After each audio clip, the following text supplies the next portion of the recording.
30% kanker itu bisa dicegah. 30% kanker. Utamanya adalah kanker satu yang disebabkan karena infeksi. Jadi HPV risiko tinggi itu salah satu dan sebab utama, bukan salah satu sebab utama dari kanker serviks. Munculnya kanker serviks ya. Tapi pada tahun 2030, kira-kira 5 tahun lagi, itu 90% perempuan gadis yang harusnya sudah indikasi vaksin dan 90%-nya sudah tervaksinasi. 3, 2, 1.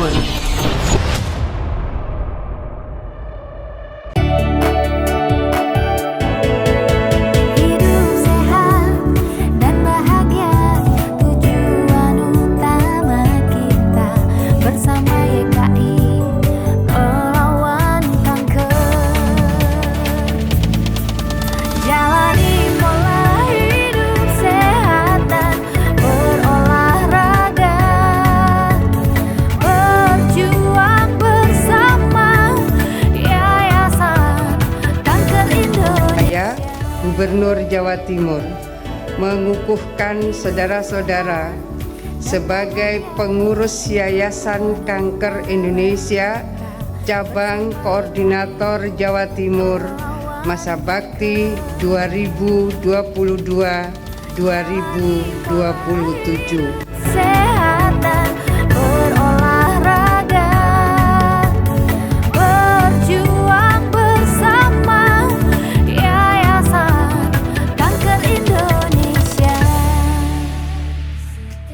Kabar Dr. Brahmana? Ya, apa kabar? Kabar baik. Sudah lama ya nak ketemu? Lama nak ketemu. Ya. Tapi seneng. Profile nice gitu ya. Seger terus, semangat terus gitu ya. Ya. Oke, halo Sobat Sehat Sutomo dan juga sahabat YKI. Kita berjumpa kembali di podcast kanal Informasi dan Edukasi Sutomo. Dan kita akan dibersamai oleh Dr. Brahmana Askandar, spesialis obstetrik dan ginekologi, konsultan onkologi. Beliau akan membersamai kita untuk membahas ya dok tentang vaksin HPV.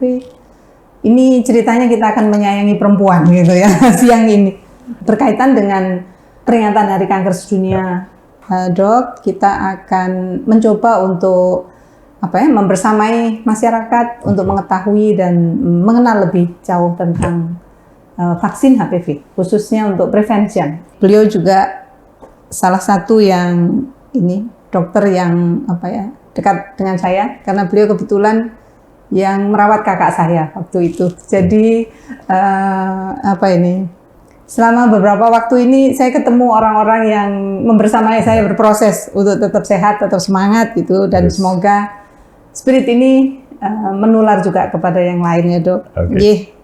Monggo dok, ini ada banyak sekali pertanyaan yang datang ke kami. Apakah betul kanker leher rahim itu bisa di prevent gitu, bisa dihindari gitu? Ya. Oke, terima kasih Bu Esti. Saya menyapa dulu sahabat sehat Rumah Sakit Dr. Sutomo, sobat sehat Rumah Sakit Dr. Sutomo. Saya Brahmana Askandar. Nah, ini menarik ya kalau kita berbicara mengenai kanker secara umum ya. Nah, dalam 3 dekade terakhir itu di seluruh dunia itu angka kematian kanker menurun 30%. Menurun, tapi data mengatakan sebagian besar di negara maju gitu ya. Nah, kemudian data dari World Health Organization WHO itu sebetulnya 30% kanker itu bisa dicegah. 30% kanker. Utamanya adalah kanker satu yang disebabkan karena infeksi. Kanker yang disebabkan karena infeksi harusnya tidak boleh terjadi karena dia bisa dideteksi dan disembuhkan sebelum menjadi kanker. Yang kedua, kalau suatu kanker mempunyai metode deteksi dini yang efektif. Oke, berbicara mengenai kanker yang disebabkan oleh infeksi.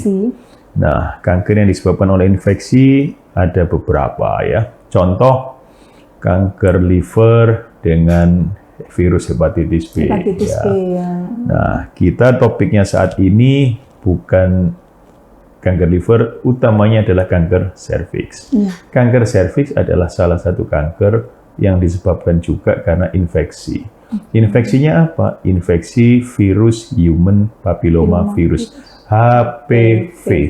Jadi HPV risiko tinggi itu salah satu dan sebab utama, bukan salah satu sebab utama dari kanker serviks. Munculnya kanker serviks ya. Tapi jangan dibalik bahwa orang yang terkena infeksi HPV pasti jadi kanker serviks. Tidak demikian. Ya, Karena ya, apa? ya. Sebagian besar infeksi HPV sebetulnya dengan imunitas itu akan bisa tereliminasi oleh tubuh kita sebagian besar. Jadi kayak itu. menyembuhkan, bisa sembuh gitu ya. Sebetulnya ya. Jadi artinya kalau memang kanker serviks itu disebabkan karena infeksi, maka kanker serviks itu tidak boleh terjadi. Bahkan American Cancer Society di Amerika itu jelas menyatakan kanker serviks 100% bisa dicegah. 100% bisa dicegah. Preventable. Salah satu kanker yang sangat bisa dicegah. Nah, cuman sayang di negara berkembang dan termasuk kita belum. Angka kejadian yang masih banyak, Masih menempati porsi nomor 2 kanker terbanyak pada perempuan setelah kanker payudara. Yang pertama payudara ya, Dok. Ya. Ini kalau seperti itu, kira-kira apa ya, Dok, yang sudah ada gitu? Kan karena preventable itu kan hope, harapan gitu ya. Nah, bagaimana membuat harapan itu menjadi nyata? Jadi cukup 2 sebetulnya ya, cukup 2 prevensi utama itu kanker serviks tidak boleh terjadi. Yang pertama adalah mencegah sebelum terjadi infeksi HPV. Yaitu dengan cara apa? Beruntung kita karena HPV infection di serviks bisa dicegah dengan vaksinasi. Sudah ada vaksinnya. Sudah ada vaksinasinya. Itu salah satu faktor yang menyebabkan kanker serviks tidak boleh terjadi pada perempuan. 1, ada vaksinasinya saat ini. Yang kedua, ada deteksi dini yang sangat-sangat efektif. Yaitu dengan apa? Mau melakukan inspeksi visual dengan asam asetat, mau melakukan pasmir, ataupun melakukan tes HPV pada setiap perempuan yang sudah seksual aktif. Ada keluhan ataupun tidak ada keluhan. Jadi 2 kombinasi ini sebetulnya menyebabkan kanker serviks itu tidak boleh terjadi. Ya. Apalagi ada vaksinasinya, utamanya pada usia perempuan itu sebaiknya divaksinasi. Usia berapa, Dok? Yang ini. Jadi target ya, sebelum kita ngomong usia, target WHO itu WHO mempunyai target yang harus dipenuhi oleh semua negara kalau bisa pada tahun 2030 kira-kira 5 tahun lagi. Itu 90% perempuan gadis yang harusnya sudah indikasi vaksin dan 90%-nya sudah tervaksinasi begitu. Jadi cakupannya itu target cakupannya itu 90%. Di tahun 2030 ya. Nah, ini vaksinasi kalau kita berbicara umur, itu data menunjukkan bahwa vaksin itu bila diberikan usia lebih muda lebih baik hasilnya. Lebih baik efektivitasnya, karena imunitasnya lebih baik. Tinggi. Semudah apa? Panduan mengatakan sejak umur 9 tahun. Bahkan umur 9 sampai 15 tahun, vaksinasi itu cukup diberikan 2 kali suntik. Kalau lebih dari 15 tahun, harus diberikan 3 kali suntik panduannya. Meski saat ini kita masih menganut itu, tapi penelitian sedang berlanjut. Nanti kalau kira-kira penelitian menunjukkan 1 kali vaksin saja cukup, ya mungkin kita berubah 1 kali. Gitu. Arahnya ke sana. Ya, karena memang juga masih pada masa ini ya, kayak learning curve juga gitu ya, Dok. Nah, tapi kalau bicara seperti itu, karena di negara kita ini kan belum menjadi kebijakan nasional gitu ya. Padahal targetnya WHO 5 tahun lagi gitu. Kira-kira kalau ini apa yang bisa kita lakukan dalam hal ini? Media-media yang bisa kita manfaatkan gitu untuk membangun kesadaran itu. Jadi begini, vaksinasi HPV itu sejak tahun 2023 itu sebetulnya sudah dicanangkan oleh Kementerian Kesehatan menjadi salah satu vaksin yang wajib diberikan pada anak usia sekolah SD. Jadi targetnya adalah SD kelas 5, dia mendapat suntikan pertama, kemudian SD kelas 6 6, mendapat suntikan yang kedua. kedua. Karena memang jalur 2 kali suntik, jaraknya minimal 5 bulan, 5 bisa bulan. sampai 12 bulan begitu ya. Nah, tapi memang sementara ini masih yang dalam cakupan yang anak SD itu. Jadi ketika misalnya ada perempuan usia 25 tahun, 35 tahun, kemudian ingin vaksinasi, memang belum termasuk di dalam program itu, sehingga harus membayar sendiri atau asuransi yang menanggung. Gitu. Ya. Jadi ada programnya, tapi sementara untuk anak SD. Tetapi menurut saya bagus itu, karena mungkin dampaknya tidak kita rasakan saat ini, penurunan kanker serviks, tapi dalam kedepannya itu akan ini. Tapi kalau dilihat di Indonesia sendiri, angka kematiannya kan sudah menurun ya. Angka kematiannya masih tinggi karena apa? Karena terdiagnosisnya rata-rata 80% stadiumnya sudah lanjut. Jadi pergi ke fasilitas kesehatan sudah pada kondisi yang sudah lanjut, late, sudah lanjut. Dan yang kedua, salah satu penyebabnya adalah kalau sudah lanjut, itu terapi utamanya adalah radiasi kombinasi dengan kemoterapi. Utamanya adalah radiasi. Nah, radiasi itu sampai saat ini belum ada di semua provinsi. Masih terbatas. Masih gitu terbatas. Ya. Masih ada beberapa provinsi yang belum mempunyai fasilitas radioterapi atau radiasi. Agak kompleks ya. Kompleks, sehingga kadang-kadang daftar tunggunya multivariabel. Ya. Oke. Ya. Nah, ini kalau tadi saya mendengar dokter mengatakan bahwa kalau ada yang sudah seksual aktif begitu, ada apa model deteksi dini yang tadi ada pesannya itu, kalau sudah seksual aktif harus seperti apa itu gimana, Prof? Dok. Oke. Jadi vaksinasi itu terbaik diberikan ketika belum aktivitas seksual. Dan penelitian menunjukkan belum sama demikian. sekali maksudnya. Belum sama sekali. Belum pernah melakukan hubungan seksual. Itu yang itulah paling waktu efektif. terbaik ya. Apalagi kalau usianya lebih muda. Ya. Lebih muda, lebih efektif. Nah, protection rate dari vaksin HPV untuk mencegah infeksi HPV itu mencapai 90% kalau diberikan pada usia muda dan belum pernah melakukan hubungan seksual. Tetapi bila diberikan pada orang yang sudah seksual aktif, misal umur 35 lah, 40 lah, 45, saya mau vaksin begitu ya. Masih efektif enggak? Masih efektif, cuman efektivitas protection rate-nya tidak sebagus pada usia yang muda dan belum hubungan seks itu. Dari 90% mungkin protection rate-nya menjadi sekitar, data menunjukkan sekitar 56% lah, kira-kira demikian. Ya. Tapi sebenarnya tetap ada manfaat. Tetap ada manfaat, cuman harus diingat bahwa saya sudah vaksin, saya nggak perlu pap smear. Nah, ini keliru. Karena tetap harus melakukan screening rutin pada perempuan yang sudah melakukan aktivitas seksual. Karena apa? Apa vaksinasi nggak cukup? Duh, protection rate itu 90%. Artinya kira-kira diartikan lain, ada 10% yang masih ada risk ya.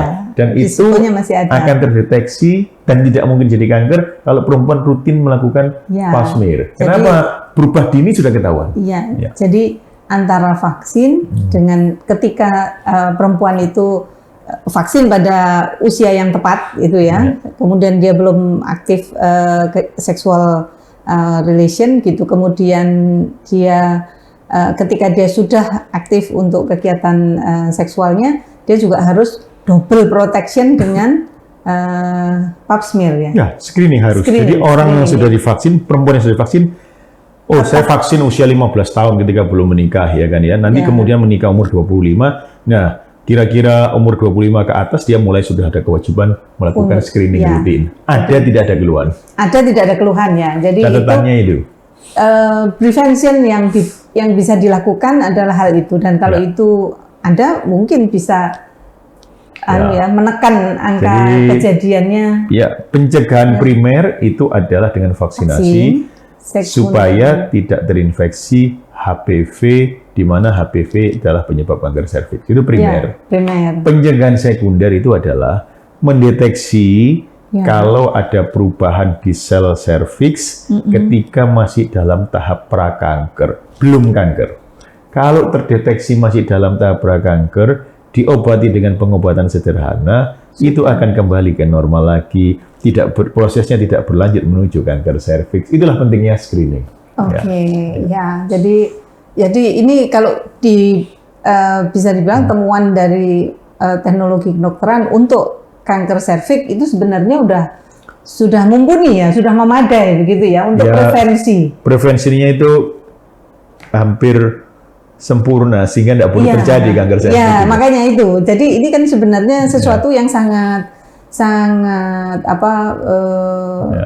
positif gitu ya untuk sebagai harapan gitu bahwa kita ini bisa menanggulangi kanker ya. Salah satunya di serviks itu yang menurut saya sangat-sangat tertata sudah ini sebenarnya protokolnya ya, dok, dari prevensi primernya, jadi pencegahan primernya ada, sekundernya ada, kemudian kita sudah tahu bahwa kalau diketemukan dini dia bisa sembuh 100% gitu ya.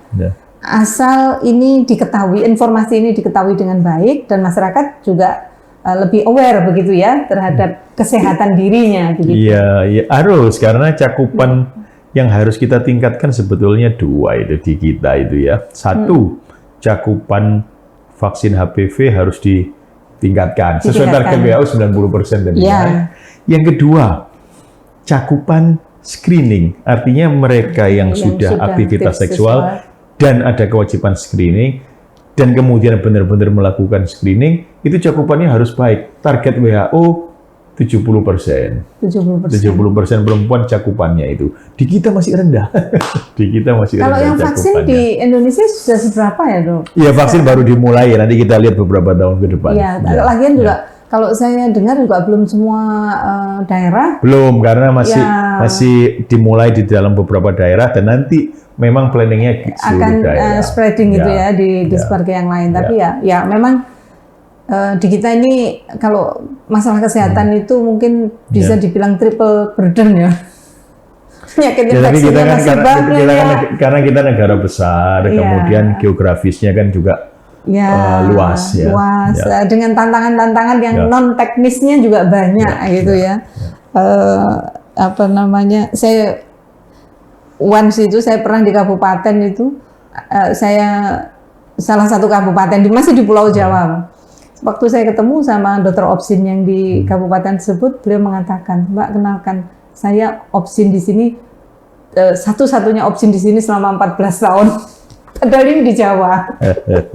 Jadi mungkin beliau nggak sempat mikirkan ini bagaimana vaksin HPV ini bisa dikembangkan karena urusan yang lainnya itu cukup sebetulnya perlu peran serta aktif semua lapisan masyarakat. Termasuk dokter. Katakan misalnya begini, saya ini dokter Obsin kan rata-rata sebagian besar pasiennya disibukkan dengan melahirkan dan lain-lain. Kan sebetulnya ketika ibu melahirkan, ketika kontrol ke dokter Obsinnya, maka dokter Obsinnya mengingatkan, Bu, jangan lupa pasmir.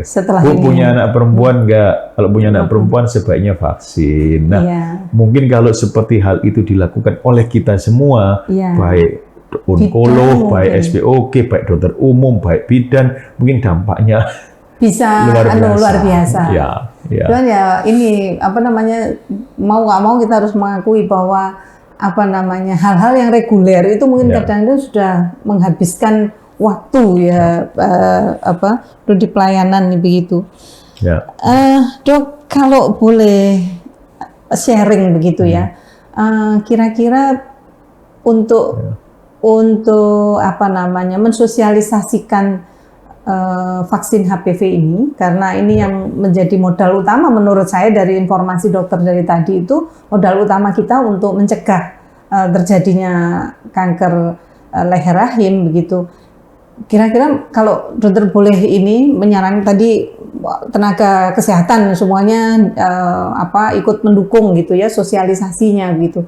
Nah itu mungkin kalau ada yang satu sukses story begitu, kira-kira program di mana itu yang bisa diinikan? Mungkin yang dengar gitu bincang-bincang kita hari kali ini mungkin bisa menginspirasi daerah lain gitu.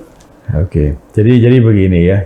Di suatu negara, ketika cakupan untuk melakukan screening kanker serviks, apapun metodenya, IVA, pasmir, tes HPV, di mana cakupannya itu tidak terlalu baik, misalnya pasien enggan kontrol, enggan periksa dan lain-lain, maka kita harus membuat vaccination rate tinggi dong.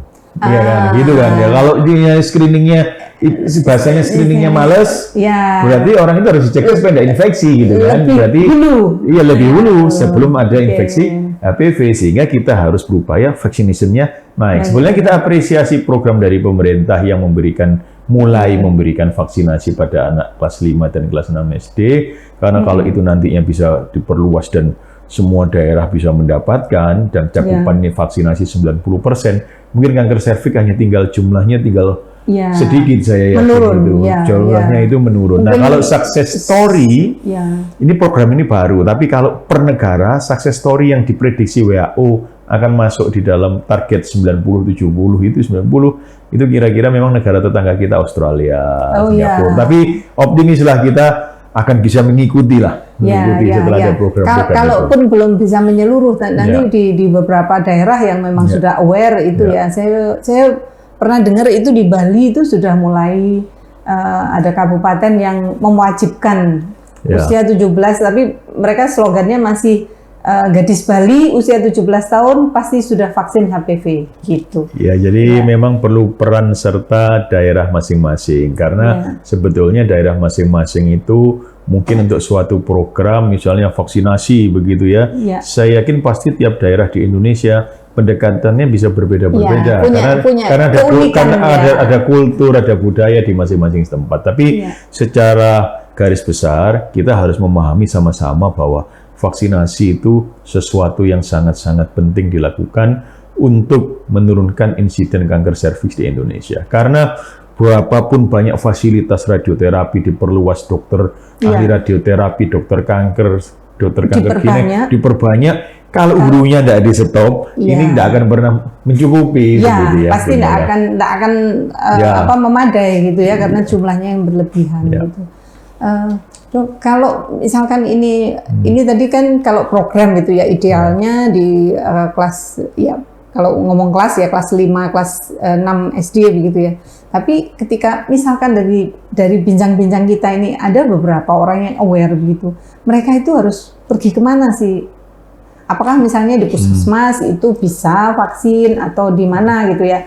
Karena saya jujur aja saya sangat berharap ini orang-orang muncul kesadarannya gitu, baik itu nanti yang sudah terlanjur aktif seksual itu dia mau screening gitu ya, ataupun yang mungkin putri-putrinya masih eligible untuk melakukan vaksin, mereka juga akan tergerak untuk melakukan vaksin. Menarik, jadi sebetulnya nanti kita mulai harus brand awareness gitu ya, menyebarluaskan kesadaran semuanya untuk baik ibunya, untuk anaknya, maupun untuk saudaranya dan lain-lain, bahwa ayo vaksinasi bila memang sudah indikasi untuk vaksinasi. Nah, ini sebelum kita ngomong ke sana ya, artinya memang di kita itu usul pribadi. Mungkin ada baiknya juga kalau misalnya pengetahuan mengenai penyakit-penyakit kanker, mau serviks atau kanker yang bisa dicegah lainnya, juga kira-kira kanker, misalnya penyakit jantung, otak, perdarahan otak, hipertensi, dengan pola hidup, itu kurikulum seperti itu mulai diajarkan resmi, kira-kira di SMP, kira-kira di SMA, bekerja sama dengan saudara dokter. Karena apa? Kok misal SMA penting? Loh, dia penting karena dia calon ibu loh, calon ibu, baik untuk dirinya, maupun untuk keluarganya. Pada usia yang sudah persiapan menuju produktif itu ya. Zaman saya dulu ada pendidikan jasmani.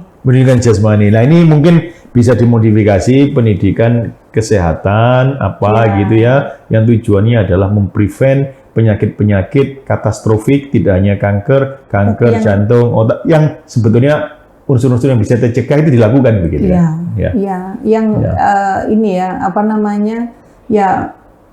ini satu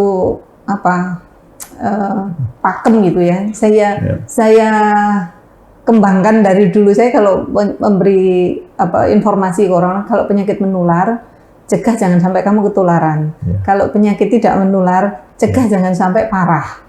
Itu mungkin apa ya, keyakinan yang perlu, bukan keyakinan, lebih kepada persepsi yang kita bangun gitu, sehingga mereka mau atau bersedia gitu ya terlibat, karena kan nggak mungkin fasilitas kesehatan itu menemukan dini, kecuali masyarakatnya itu bersedia gitu ya, membuka diri untuk ini. Nah, Servik memang menurut saya punya ini ya, punya apa namanya, tantangan tersendiri. Banyak yang bisa sebetulnya bisa dicegah. Circle saya saja, Dok, kalau saya nanya itu saya bilang, kalian kalau tes kemana, pap smear kemana? Saya sering nanya seperti itu belum tentu loh. Yang menurut saya mungkin level pendidikan juga baik lah gitu ya, nggak terlalu rendah gitu.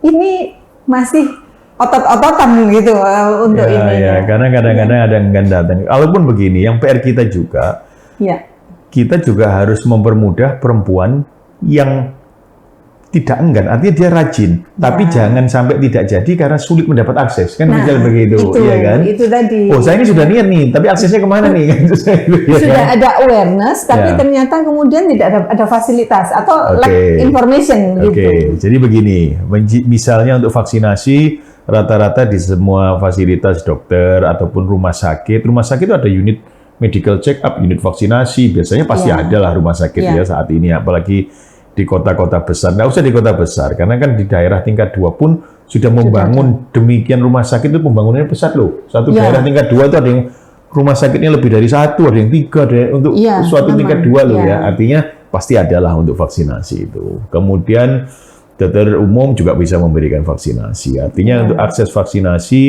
mungkin bisa dalam tanda kutip lebih diterima atau lebih mudah karena kan suntik begitu ya.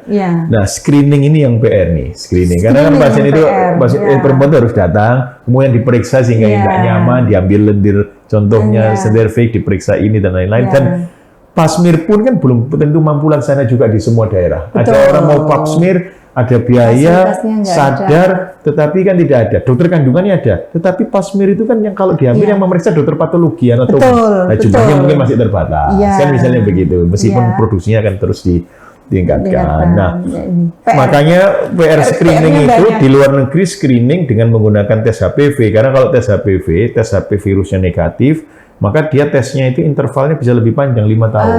5 tahun. Nah, cuman aksesibilitas juga harus lebih diperluas. Mudah-mudahan sih ke arah sana. Lalu kalau ini, karena ini HPV ini kan vaksinnya, kembali lagi kepada vaksin. Vaksin itu kan ada intervalnya. Yang pertama sama yang berikutnya seperti itu. Apakah sekarang ini misalkan anak-anak itu divaksin gitu, kemudian dia mengikuti misalnya di kota A, kemudian vaksin berikutnya itu dia lakukan di kota B, itu memungkinkan? Oh, memungkinkan. Jadi masalah jadwal, kalau kurang dari 15 tahun, kita sampai saat ini adalah pemberian 2 kali vaksin. Minimal jarak antara yang pertama dan kedua minimal 5 bulan. Minimal 5 bulan ya. Jadi tidak bisa kemudian vaksin sekarang, kemudian vaksin lagi 2 bulan lagi, tidak efektif nanti ya. Jadi 5 bulan sampai 12 bulan. Artinya jadi 2 kali suntik. 2 kali dan bisa dilakukan misalnya bisa. Jadi suntik pertama di Malang, suntik kedua di Jakarta ya boleh-boleh saja. Kan nanti kan minta aja kartu vaksinasinya itu jenisnya.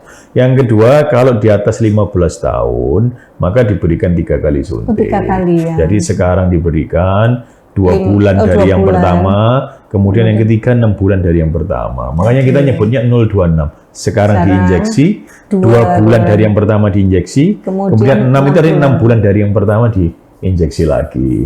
Dan itu diberikan sampai usia 20. Di Amerika sampai 26 tahun, di Inggris sampai 25 tahun, di Australia sekitar 25-26. Nah, kalau lebih dari 25-26, bisa nggak diberikan vaksinasi? Bisa, tapi kita diskusi dengan pasiennya, benefitnya apa enggak? Berbahaya tidak? Oh, kalau 40 tahun berbahaya enggak? Tetapi apakah benefitnya masih tetap sama dengan usia muda? Dengan manfaatnya. Dan menurut saya juga memang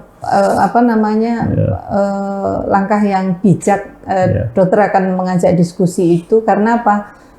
Takutnya false gitu ya, keamanan yang palsu. Dia Terus merasa screening. divaksin sudah, lalu dia merasa terproteksi, padahal efektivitasnya tidak setinggi. Betul. Ya, Jadi yang jangan udah sampai di- merasa sudah divaksin, saya nggak melakukan screening kan itu repot itu. Ya itu Ya. keamanan palsu kan akhirnya. Ya. Ya. Padahal masih ada risiko, ini. Oke. Kalau ini dok, efek sampingnya vaksin itu apa? Kalau masyarakat Yang sudah diberikan vaksin itu bukan 1-2, di seluruh dunia itu jutaan, gitu ya, Jutaan, jutaan. Dan sampai saat ini efek samping paling sering adalah nyeri di tempat suntikan, tapi dalam 24 jam akan hilang sendiri, mostly, atau kemerahan, begitu ya. Laporan-laporan efek samping yang mematikan, yang berbahaya, enggak ada sampai sekarang. Berarti Ya. insya Allah aman ya. Aman, Jadi nggak aman. perlu misalnya ada orang tua yang putri-putrinya pada fase yang diharus ini nggak perlu takut gitu ya. Penelitian CDC di Amerika dan kemudian WHO tetap menyatakan vaksinasi HPV adalah vaksin yang aman. Nah, kalau ini dok, ini tadi tentang efek samping, lalu kemudian yang berikutnya, kalau misalkan dia harusnya dapat 2 atau dapat 3 kali suntikan, kemudian dia tidak melengkapkan itu, efeknya apa? Oke, mengenai jadwal ini sekarang berdinamika, changing. Jadi artinya yang sudah mengadop jadwal baru itu Inggris, Australia, dan beberapa negara lain. Kalau di UK dan Australia itu kira-kira kurang dari 20 tahun, mereka itu hanya cukup 1 kali suntik begitu. Jadi 1 single dose. Single dose. Itu kita sedang mempelajari, masing-masing negara kan punya otoritasnya kan mempelajari. Kalau nanti bisa single dose mungkin lebih efektif, lebih efisien kan. Dan Yang dua ampul untuk 1 orang ini kan bisa untuk 2 orang nih, cakupannya ya bisa kan? lebih luas. banyak. Tapi lebih kita banyak. tunggu dari otoritas sedang biasanya. mengkaji apakah kita akan mengadop single shot untuk kurang usia berapa dan lain-lain. Tapi sementara kita masih itu tadi kurang dari 15 kali, lebih dari 15 3 kali suntik, kira-kira gitu. Ya, memang ini bicara tentang efisiensi, bicara tentang efektivitas itu relatif ya. Tergantung situasi lagian juga karakteristik individunya ini juga. Tadi saya belum menjawab tuh yang 2 kali suntik kira-kira bagaimana jadwalnya jadwalnya kacau lah, interrupted schedule ya. Nah, kalau seperti itu, kalau misalnya orang itu sudah 1-2 kali suntik, kemudian dia lupa atau dia hamil pun kita nggak berikan, maka selesaikan dulu hamilnya. Yang ketiga diberikan kapanpun dia ingat diinjeksikan dan itu masih efektif. Karena sifatnya kayak booster Ya, begitu. kalaupun misalnya dok saya cuma 2 saja kemudian lupa seterusnya. Nah, 2 asalkan jaraknya sudah suntikan pertama dan kedua itu lebih dari 5 bulan, itu masih tetap efektif. Gitu. Artinya kan bukan sesuatu yang sia-sia dan juga Toh begini pola pikirnya itu. Toh misalnya vaksin itu tidak efektif, misalnya efektif karena berbagai hal lah, jadwalnya kacau dan lain-lain. Kalau perempuan itu melakukan screening pap smear, dia nggak mungkin kanker serviks kok. Kenapa? Karena dia pasti akan terdetek masih perubahan selnya masih dini, belum sampai kanker, terdetek prakanker, kembali ke normal dengan pengobatan sederhana. Ya, jadi artinya memang partisipasi aktif dari individu ini mempengaruhi begitu ya dok ya. Saya ini kadang-kadang ya karena saya survivor gitu, kadang-kadang meskipun bukan serviks begitu ya yang saya ini kan, tapi kadang-kadang yang saya rasakan gitu hopeless I am gitu ya, karena seandainya gitu terlambat atau apa itu mungkin kejadiannya akan tidak sama gitu. Nah, ini yang kemanapun saya kalau ditanya itu kok bisa kamu survive itu ya, jawaban saya karena ditemukan dini. Ya, kuncinya adalah ditemukan dini, ataupun misalnya ditemukan itu bukan tahap prakanker, tapi ditemukan pada tahap sudah kanker, bukan prakanker tapi sudah kanker. Itu jangan menunda pengobatan. Nah, artinya begini, kanker itu akan berbeda. Ketika saya diagnosis kanker saat ini, kemudian langsung diobati, atau saya tunda beberapa bulan kemudian datang, itu kondisinya sudah berbeda, sehingga dengan hasil kesembuhan berbeda. Dia sudah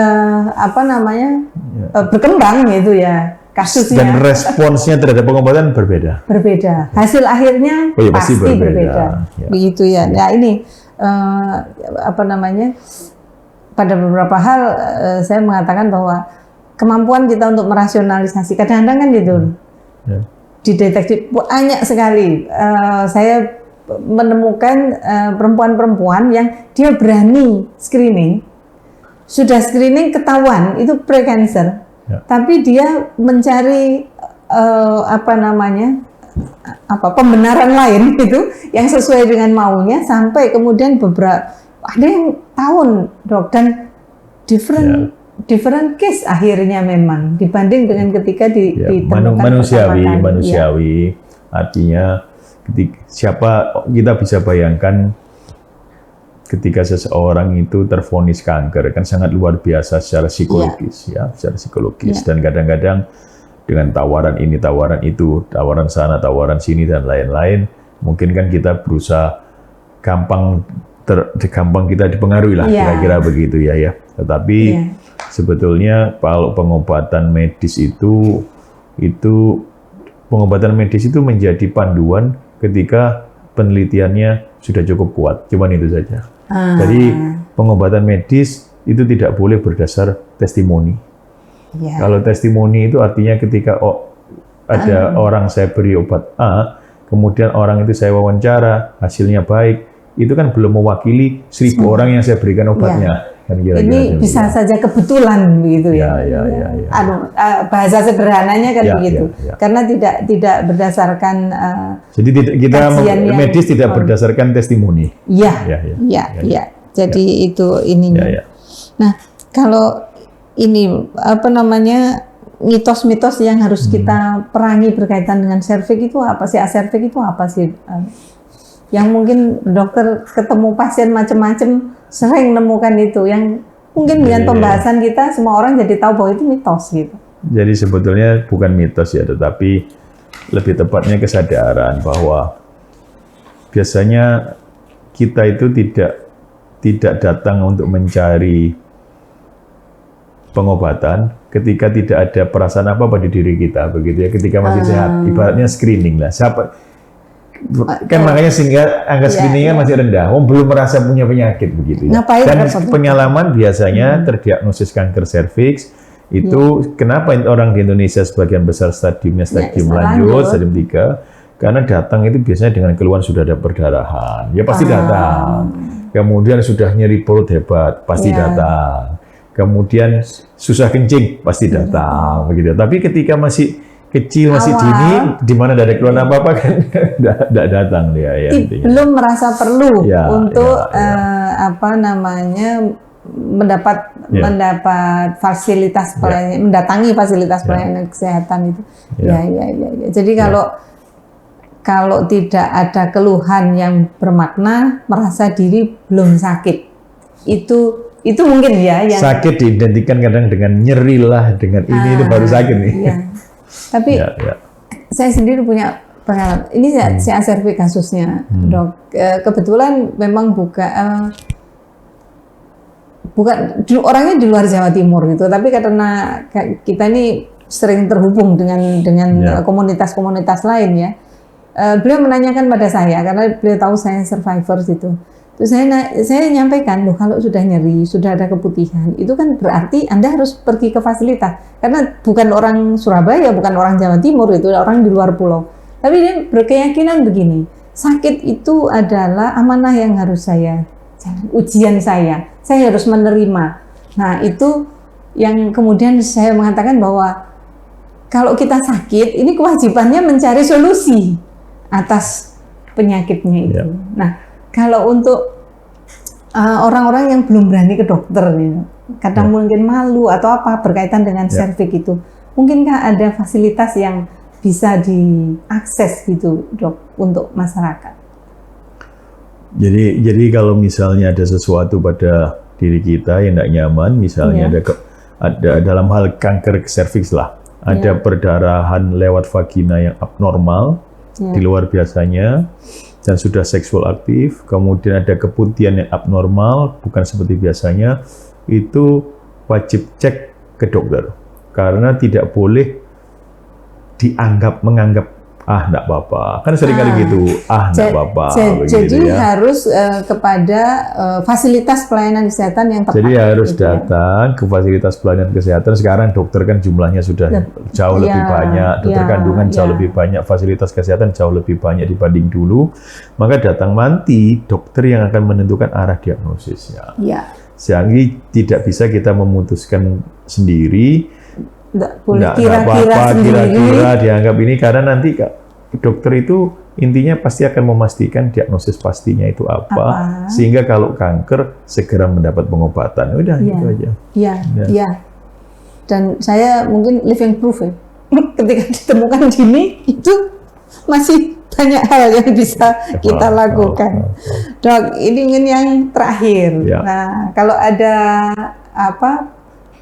pesan begitu ya, message yang bisa kita sampaikan kepada sobat sehat Sutomo maupun sahabat YKI apa nih, Dok?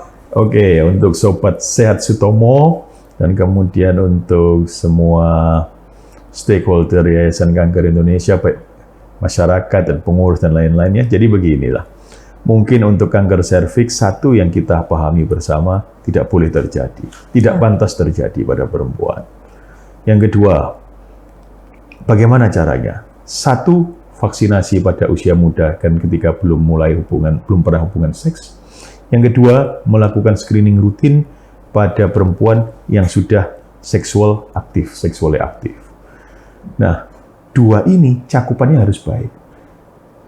Untuk cakupannya baik, ayo kita berperan sesuai porsi kita masing-masing sebisa mungkin. Artinya, misalnya saya tiap hari banyak pasien melahirkan, maka ibunya setelah kontrol, kita ingatkan untuk pap smear. Dokter umum, bidan, ingatkan pasiennya untuk pap smear. Teman-teman kita, anak-anak kita, teman kita, keluarga kita, ingatkan untuk dua itu, vaksinasi untuk yang indikasi, yang kedua screening untuk yang indikasi. Jangan lewat. Dan mudah-mudahan kalau target WHO 90 dan 70, artinya 90 coverage vaksin, 70 coverage screening itu tercapai, tidak ada lagi kanker serviks di Indonesia. Mari kita berperan serta sesuai peran masing-masing. Sesuai peran masing-masing. Ya. Okay. Ini message yang ini, Dok, peran masing-masing. Karena mungkin juga orang yang sekedar tahu, saya bukan dokter, saya juga bukan bidan begitu ya, tapi ketika saya tahu dan saya mau bersuara, menyampaikan kepada orang lain, itu mungkin juga punya andil begitu ya. Sesuai skop kita masing-masing, lakukan yang terbaik, yang maksimal. Ya, untuk menyelamatkan perempuan-perempuan di Indonesia ke depannya nanti. Baik, Sobat Sehat Sutomo dan juga sahabat YKI, ini pesan yang sangat ini ya.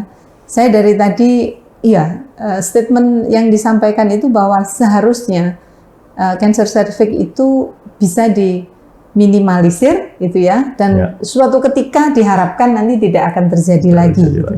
Ketika vaksinasinya sudah berjalan sesuai dengan target yang diperhitungkan, juga kesadaran bagi wanita-wanita yang sudah aktif seksual itu mau melakukan screening sesuai dengan indikasinya gitu ya, sesuai dengan apa yang seharusnya dilakukan, dan ini akan menjadi kunci ya, kunci sukses kita untuk menanggulangi kanker serviks di Indonesia.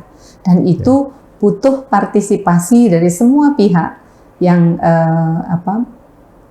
punya peran masing-masing, baik tenaga kesehatan ya, tenaga medis, tenaga kesehatan, maupun pihak-pihak yang punya kepedulian terhadap penanggulangan kanker di Indonesia. Salam dari kami, semoga sehat selalu dan kita akan ketemu lagi di channel yang bermanfaat ini, dan insya Allah kita semua sehat dan selalu produktif.